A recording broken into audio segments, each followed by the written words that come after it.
On a toujours cette image des garçons comme étant le sexe fort. Mais et si c'était l'inverse? Dans cette analyse, on va explorer une réalité biologique assez surprenante qui pourrait bien bousculer notre vision de la masculinité. Alors, posons-nous la question d'emblée. Cette idée reçue, fondamentale, qui associe le masculin à la résilience. Est-ce que c'est vraiment si évident que ça? Tout commence avec un mythe social, un mythe vraiment puissant, une histoire qu'on nous raconte depuis tout petit et qui façonne notre perception de ce que signifie être un garçon. Et cette idée, elle a la vie dure. Un garçon, ça ne pleure pas. Qui n'a jamais entendu cette phrase? Elle résume à elle seule une pression culturelle immense. L'idée que les garçons doivent être solides, endurants sur le plan émotionnel, et ça, dès leur plus jeune âge.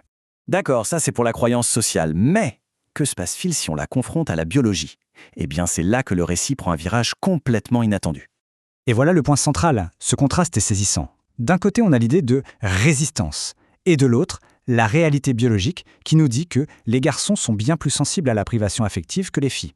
Attention, ce n'est pas une opinion, c'est un fait biologique qu'on a tendance à oublier. Cette différence de sensibilité, elle est fondamentale. Et elle va mener à des manières très différentes de gérer la frustration en grandissant. C'est un peu comme une bifurcation sur le chemin de la vie. Et cette divergence est énorme. Quand elles font face à une frustration, les filles ont plutôt tendance à créer des réseaux de soutien, à en parler. Chez les garçons, c'est différent. Ils sont plus susceptibles de réagir par l'agressivité ou de développer des troubles neuropsychiatriques comme les troubles de l'attention ou l'hyperactivité.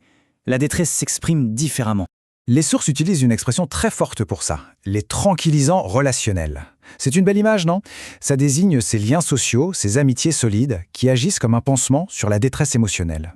Et il semblerait que les filles développent ce réseau de soutien plus efficacement. Alors, qu'est-ce qu'on fait de cette information? Comprendre cette vulnérabilité biologique, ça a un but bien précis, et il est vraiment essentiel. Le but n'est absolument pas de pointer du doigt, mais bien de comprendre. Il s'agit de déculpabiliser les hommes pour une sensibilité qui est inscrite dans leur biologie. Ce n'est pas un choix, ni une faiblesse. Cette perspective nous donne en quelque sorte une feuille de route. D'abord, reconnaître cette sensibilité innée chez les garçons. Ensuite, comprendre comment elle peut influencer leurs réactions. Et enfin, l'étape clé, arrêter de stigmatiser cette vulnérabilité chez les hommes. On va se quitter sur une question qui, je trouve, change tout.